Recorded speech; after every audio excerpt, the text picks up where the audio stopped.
Hello, my name's Emmely, and I'm. Oh God, we already up, guys. Hello, my name's Emmely, and I'm the host of the Los Angeles Friends podcast, and I have a guest with me today, Carlos. Hi, everyone. Thank you so much for having me, Emmely. Thanks for coming out and wanting to be on it without having zero idea what the hell we're doing. Oh no, I'm in trouble.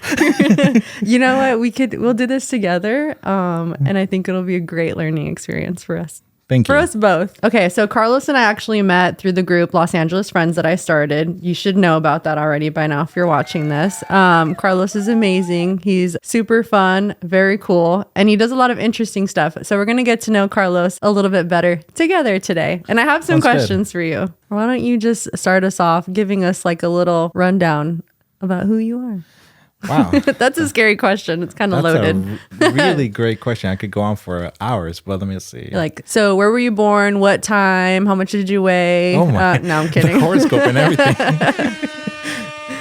An immigrant adventurer that loves science and risk taking. And risk taking. Yes. What's the biggest risk you feel like you've taken? Coming here. To LA, yeah. On my own. It's scary to move on your own. It's very scary. I had to let go of everything. Oh, no. And for a dream. What was the main reason? Because you're from Texas. Correct.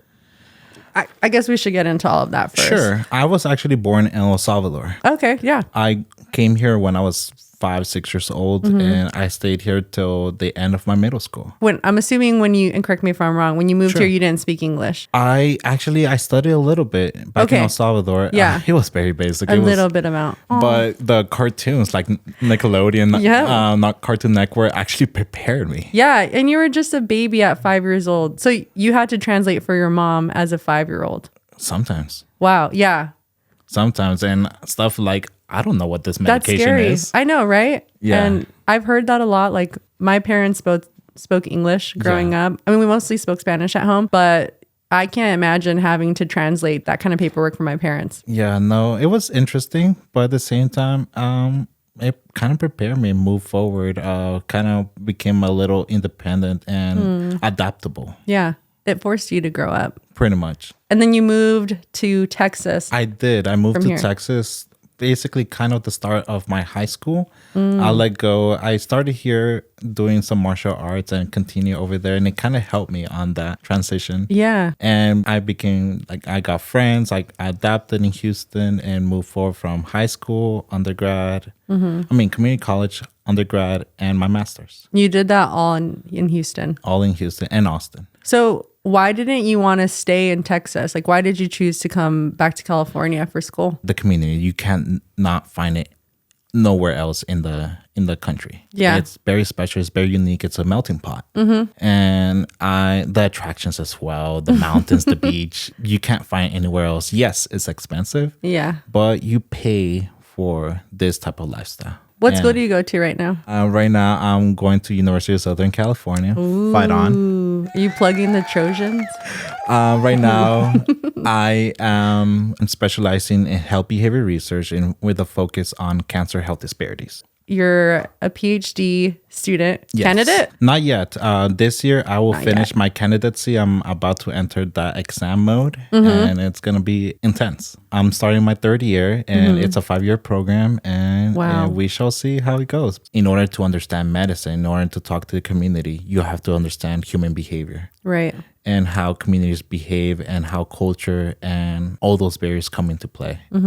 So I wanted to pursue that, and one of the few institutions, or probably the only one, is health behavior research is at USC. Wow. I've been a Trojan fan since I came to the United States for the first time. My mom had a certificate here, so I will say she was the first Trojan in the family. Yeah, that's sweet. I was very excited, and I was fortunate I got accepted, and I am now starting my 3rd year last week. That's a huge deal. Yes. Congratulations. First of all, congratulations on getting accepted. I didn't know you 3 years ago, so I'm congratulating you Thank now. you. And congrats on getting through it. I know that it's been stressful. You've expressed that to us. It has been. It's been a battle, but within my friends, I've been able to take care of my mental health because I feel like it will definitely take a toll either physically and mentally. Excited to dive into my work. Yeah, I'm sure like starting your career is going to be very exciting, and school sucks, let's be honest. So Yes. Yeah. I've been in it for a bit, so I agree. you're like, I've been in it way too long. I thought about doing my master's. I'm like, no, this isn't for me. And okay, I think like, be honest, are you being driven by the fact that you're going to be called Dr. Carlos? Okay, as much as that sounds pretty cool, but I always like to be humble by it because In the wise words of Kendrick Lamar, be humble. I'm in it for the community. I'm in it for the people, and I want them not to see a difference. I want them like, hey, here's a representation from us. Yeah. Do you know that us as like your LA friends refer to you as Dr. Carlos when we're talking about you? Yes, I have heard it. I have seen it on phone. Yeah. I have seen it even on stickers. Our name tags. They put me. I'm like, guys, please stop. Well, there's like so many Carloses in the group. There's so much. There was a few. There were only 2 at first, and now it expanded. I'm like, Tocayo, meaning the other Carlos. We've multiplied. How do you see your career evolving when you finish school? Like, what's the job title even? I just at first I'm gonna be a researcher at a cancer center, but a goal later on is run it. You want to run your own center, cancer research specifically? I want to be either the director or the president.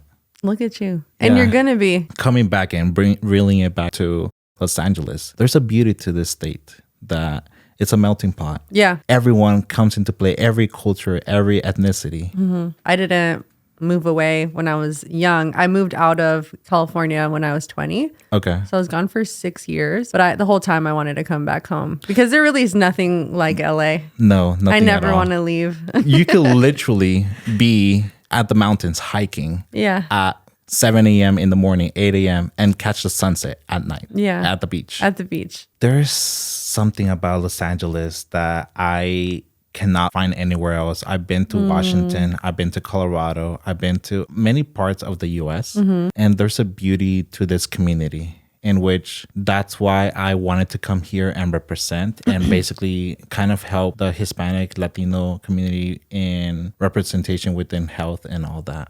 In health and research and prevention in many aspects. Yeah. And one of the leading causes of death is cancer. Right. And I want to capture that through survivorship, prevention, and in hospitals. Coming into the U.S. As 5 or 6 years old, I had to help broker for my mom, my grandma. And those barriers were very important. So seeing that through children, cancer survivors, or seeing through families, I want to tackle those barriers. Yeah. Because it's very important. And there was miscommunication within health team and the community. What would you say those issues are? Representation in the team, not using the native language, lack of translators. Lack of translator. Like there are promotoras in which they do a phenomenal job, but sometimes we don't have those resources. Yeah. Do you feel like these gaps just make people not even want to bother with reaching out for healthcare just because they make it so hard for them to access it? These gaps there are some of them, I agree, but also fear and misunderstanding within our immigrants or migrants because of XYZ. Like they're not knowing of like, oh, I'm scared of higher authority. Something could happen. Or mixed status families.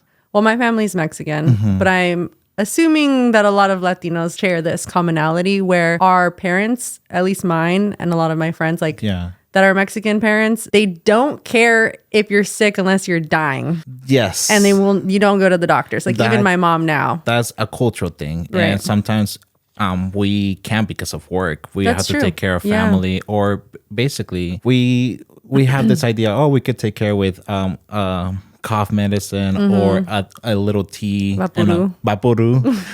Sana Vapor rub. No, but sometimes it's better to get a checkup just in case. Like, hey, your health matters. Right. Yeah. I mean, growing up for me at least, anytime I was sick with the cold, like I still had to go to school. My mom I mean, was like, "You're sick? I mean, you're not that modos. sick." Yeah. Although, yes, medicine is costly. It is. Yeah. But there are ways and there are resources within the community that is free. Yeah. And I'll be honest, if I didn't have a job that gave me health insurance, I don't even know where I would start. Like, I don't know anything about Medi-Cal or Medicare, how I would get it. That's a concern. But there's still ways, and there are people with friends connection, which within LA friends that you could say, hey, that's the beauty about also our community. That we could share what we're going through. We could share our struggles. We could share resources. Yeah. So you're talking about LA friends now. Yes. Actually, I've seen, so we have a Discord server, right, where we have a bunch of different channels where people can chat. I've seen some of our friends post resources on like where to go if you need help, you know, with food insecurities, or how to apply for Medi-Cal. Is it Medi-Cal and Medicare? Yes. So that's really cool that our community, they just like plug those things in like, hey, you need help? Here it is. Yeah, that's the beauty about this. And I basically brag about you guys a lot. I brag about you to people. I'm like, our friend Carlos, he's so cool. Carlos does these monthly hikes. Yes. He's a little busy right now, so he's lagging. But he does monthly hikes this year to waterfalls. And it's so wholesome and so sweet. Yes, I plan to bring those back. Right now, I'm basically taking care of my mental health. Good for you. I'm in the process of moving, finding an apartment. So I'm basically doing the grown-up things. You're busy being an adult. Yes. And getting educated. So I don't blame you for not hosting an event. It's okay. But I'm excited to bring those back, and have a lot of cool ideas. So what was your experience making friends again here in Los Angeles as an adult when you moved back for school? That's a really tough question, not gonna lie. Yeah. I guess in my life, I've been adapting almost every few years. I had to restart from scratch multiple times. In California, I moved a lot. So coming to Texas, I kind of stay in the same school. Master's, undergrad, community college, high school. I stayed within the same range, so I communicate with the same, but leaving that behind and starting from scratch and leaving my loved ones, that was scary. It was scary. How old were you when you moved back to LA to go to school here? Let me go back. It was 2022, so I was about to turn 27. No, I'm 27 years old. Yeah. And I would say making friends as a 18-year-old going off to college is probably easier than a 27-year-old. Oh, of course. You have already this mindset there. And like, I'm going to go to college. I'm going to start from scratch. Make new friends and everything. But now coming in, and especially doing a PhD, it's a lonely career in a way. Because you're in for the route that you want to take and without any distraction, because this is the route that only you are paving. Right. But I decided to be basically bold and take a risk.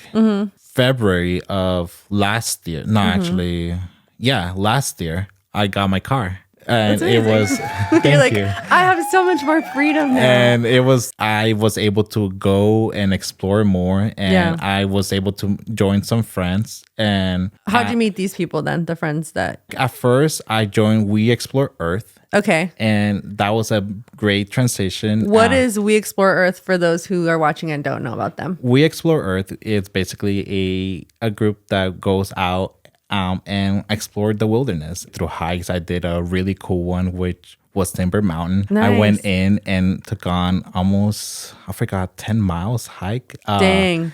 And what's your dream hike? Like, are you trying to hike Mount Everest? No. I wanna be realistic. I just did Yosemite with some friends, and that was a lot of fun. Oh, awesome! But I want to do some other national parks. But when We Explore Earth, I transitioned and I got to know this really cool group of people, in which you may know which is Los Angeles Friends. Yeah. Yeah. So Los Angeles Friends. How did you find LA Friends? I was on Instagram and I was supposed to go to this Hollywood sign hike. Yeah, we did that hike. It was hard. It was, I bet. Didn't like it. I bet. No, but I was like, I'm going to go. I'm going to do this. And then I got sick 2 days before. So I was not able to join. Dang. But I was like, you know what? I'm going to join on the Discord. I started to get acquainted. Yeah. It took a bit because you have to go out of your way. You really do. And be open-minded, but also be respectful. Yeah, I've told people before, I feel like they join our Los Angeles Friends group, like our Discord or our meetups, and they expect to make friends immediately. And it doesn't happen. Like, you have to foster a friendship and a relationship and put attention and love and care into it for it to actually be something. No, I basically, all of you here, I've met at the beach. Yeah, at the beach meetup. It was a very important opportunity. Like, from there, we went to bowling. From there, we did general meetups, food hangouts, movies, to even me hosting some events like hikes or potlucks. Yeah, you hosted a potluck. How many people showed up? 85 people. That is a lot of people. That was insane. But okay, it's funny how the potluck thing started, because wasn't it just someone saying... It was a random thing. About tamales? It was a random thing about tamales, and out of nowhere, no one wanted to jump in. I was like, you know what? I've done this before. And I thought only 25 people were going to show up. Then the numbers kept adding up. And I was like, I'm going to need a team. Yeah. And we were able to conquer it. Yeah. And now people have been asking for a summer or so. And I'm like, okay, give me time. Would you consider your experience in Los Angeles Friends successful for you? How many friends do you have now? It's like a million. No, I have quite a bit. Basically, I'll call my core group of friends. I could reach out whenever. Yeah, that's sweet. And it's important. Within like room right now, I consider you all my friends. Aww. I feel like very successful with them because I could just reach out and say, hey, what's going on? We able to be normal. Yeah. Without holding back any like a mask or anything of it. That's the beauty about it. And I still haven't reached a year. I know. Yeah. LA Friends. I'm about to in June. Oh, your anniversary is coming up. What's like a piece of advice that you would give someone who, you know, is struggling to make friends in Los Angeles? Be open, be respectful. Yeah. Because respectful, if you want to be treated with respect, also put it the same way. Yeah. The most important thing is be open. Be open to opportunities. Be open to try new things. Be smart because your wallet will suffer. Yep. And it's okay to not go every once in a while. Like that won't impact the friendship. Right. But be smart on where you pour in. Yeah. For context, last summer we were going out a lot. We go to emo night, concerts, we go out to eat, people go bowling. It was movies. back to back. It was so much fun. Dang. Emily. I'm excited for this summer. This summer it's gonna be fun. But to your point though, like, it's okay not to go to everything. It's and completely honestly, fine. I get FOMO, like fear of missing out. Yeah. Our friends are hanging out and I'm not there. I'm like, dang, I wish I could have gone, but it's okay to not go. And I've honestly also have spent a lot of money in the last few months going out to eat with our friends. And I'm like, I need to pay my student loans off. I need to stop going out to eat with my friends. Or sometimes work, like for me as a student/worker as well. Like yesterday, my friends went and I'm like, no, I need to focus on my priorities. It's okay to stay home. It's okay to stay home or stuff like it's okay to just rest. But at the same time, it's okay to go have fun and come back at 4 a.m. Dang. Not me in my old age. I want to get home by like 11:30 and go to sleep. You have a partner. Yes. She's lovely. She's so sweet. How is that handling being in a long distance relationship? You moved halfway across the country. Correct. There's like a 2-hour time difference, maybe? 2-hour difference. Texas, yes, they are 2 hours ahead. And on top of that, you're in a very intense program. We're both in school / work. Yeah. So we barely had time, man. I mean, it was tough. Not gonna lie. Long distance really tests your relationship. It does.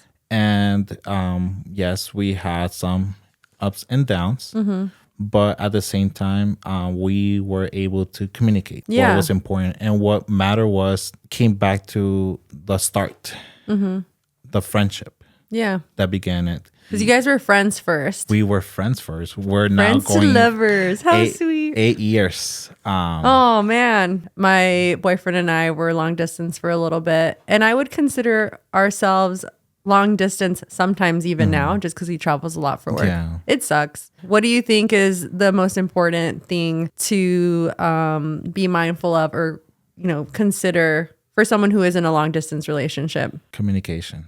Communication. And when you say communication, talk on the phone a couple times a day, text each other, check in. The checking in, but also be understanding of their lifestyle. Yeah.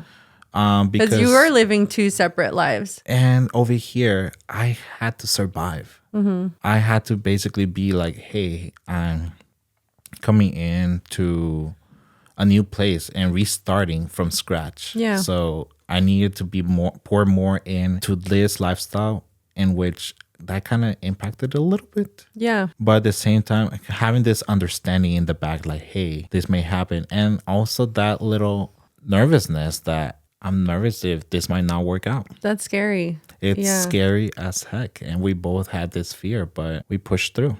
That makes me happy. It was really nice to get to meet her today. Yes. And I'm very happy that she's moving to LA and that you guys could be together. Because again, like I know what it's like to be in a long distance relationship. It really sucks. And it feels so good to have your person with you again. Definitely. Yeah. And we're already thinking to bring our puppy in and we are excited to explore. Yeah. Do road trips and basically the aspect of cooking home meal together. That's so sweet. Yeah. I like to sit in the kitchen and let Luke cook for me. Oh, yeah. She loves that. I'm the chef. You're the cook? What's your favorite thing to make her to eat? Or what does she request from you? She loves, I have a twist. Instead of a beef Wellington, I do a salmon Wellington. Ooh. And I also love to make a paella. Well, there you go. So, I enjoy it and I do that. Do you see yourself here long term in Los Angeles, especially now because you've created a community for yourself here and you've found some of your people? That's a really hard question in which future Carlos of 3 years from now will have to tackle. Will have to tackle. I am developing connections here in which will ground me here, but also I have developed an outside other states. Yeah. Well, your mom. Yes. She's in Texas? Yes, correct. Yeah. And then my siblings over there, younger ones, and also my older sister, my cousin, but I call her my older sister. That's it, yeah. And my grandma, and everyone is over there. I think for me, a big part to coming back home to LA was my family was here. I do have family over here, and which are from my dad's side of the family, in which my cousin, she's actually one of the LA members, LA friends. Yeah. Just recruiting everybody to join. But I'm more closer with my mom's side. Yeah. I feel like that happens a lot naturally. Yes. Like I think they always joke like, oh, like the dad side of the family is always boring. Like we always lose people to I love them, yeah. but I am closer with my mom's side. Yeah, fair enough. What have you thought as an adult of people in Los Angeles? Like obviously when you're a kid, it's different. You probably stayed in your bubble in your neighborhood, but now you're an adult. You're seeing a lot of different things. Depends on where you're at. Depends on where you're at. But I would say, from my perspective, familismo. Familismo, people that I work with, they try to help with one another. Yeah. Either is with being chismoso and trying to see what's the latest news going on, or basically saying like, hey, how can I help you on this part? Yeah. Or that's why I came back. The familismo aspect of Los Angeles. Yeah. A big reason of why I wanted to start this podcast was to just show people that we're not all just like actors and influence here in LA. Like we're real people who make up the city and everyone. Pretty much. Yeah. And there's some really amazing people here. Yeah. I mean, like all the friends we've made are pretty great, in my opinion. Pretty much. Yeah. Okay. Is there anything specific that's happened to you that you can think of your time here in LA that stands out to you, like something funny or crazy? Finding a group of friends, finding a group and bringing them to your vulnerable side of you. Basically inviting them to either go eat, basically travel together, seeing them how we are 6 a.m., 7 a.m. waking up. Some of us are grumpy. Some of us are morning people. Exactly. Yeah. Or literally just going out to the beach or movies. That's the crazy part. Basically being bold and not be afraid to make friends as an adult. Yeah. I guess that's the scariest thing. Yeah, it is pretty intense. Yeah. Okay, so we're going to have a segment, or we have a segment within our podcast. Podcast. I don't know why I have an accent now. That was a bad British accent. I'll practice. It's called This or That. So I'm just going to ask you some questions, rapid fire. Okay. And you just answer it like that. Oh, boy. All right, bring All it. right, ready? Tex-Mex or LA Mexican food? Whew. LA Mexican food. What's your favorite taco spot in Los Angeles? BS Tacos. Via's Tacos. I've never been there. I highly Heard recommend of it. it. Okay, favorite restaurant in Los Angeles? Woon. Woon is it's a Chinese inspired and it's very homemade. Okay. And I love it. All right. What is your favorite neighborhood in LA? Ooh, that's a really great one. Faster. Yeah, rapid fire. We'll get into it again later. Oh my God, that's Any a really neighborhood. Let's go. Hurry. Magnolia Park. I don't know. Magnolia Park. Favorite hike in LA? Ooh. I will have to say Eaton Canyon. Eaton Canyon. What is this one's twice. Producer, he wrote favorite restaurant in LA twice. Okay. What's your other favorite restaurant in LA? I will have to say Gia Getza. Gia Getza. Okay. Favorite celebrity encounter you've had so far? Actually, I haven't met as an adult, but I did meet Rob Dyrdek. Oh, cool. And, Hell yeah. And that was fun, but I've met some other ones. But as a kid, I would say when the episode of the skateboard, I was there. Rob Dyrdek. Mountains or desert? Both. But both. You gotta pick one. Not allowed. Mountains. Mountains. Okay. Mountains or the beach? Oof. I know you talked a lot about the beach. Dang. I Okay. came here for the beach. I lived in Colorado, but I came here for the beach. What's your favorite beach? For the memories, Redondo. But for the beauty, Malibu. Is that technically in LA? Redondo Beach? I don't know. Dang, I don't know. But Point Doom or Vincent's Malibu. telling us yes. Malibu. Okay. Zuma Beach. Zuma. In Malibu specifically, best beach ever, guys. Okay, I'll look into it. Free parking. Oh, that's amazing. I know. Okay. I just want to say thank you so much for Thank you, Emily. spending the time to sit and talk with me and let me ask you some very intrusive questions, But I really appreciate you coming and hanging out. I think you're a perfect person to show off in our podcast. Your unique experiences make you a unique person. And again, I'm trying to show off all the different people that live in LA and make up our beautiful community and show people that there are some really great people who live in Los Angeles. Appreciate it. Thank you so much. Thank you. I basically want to say thank you so much, Emily, for having me. Matt, Vincent, for being here, for being great friends, but also within my group. A huge shout out. We call each other Goofy Goobers. Goofy Goobers. But basically, thank you so much. It's been an opportunity to share, to be open, and basically see what it is that within this 2 or 3 years in Los Angeles. So thank you so much. Yeah, we'll have you back when you're officially a doctor, and we'll title it Recap with Dr. Carlos for real this time. We'll see you at the next one. Was that good? The closing? Great job, man. Damn!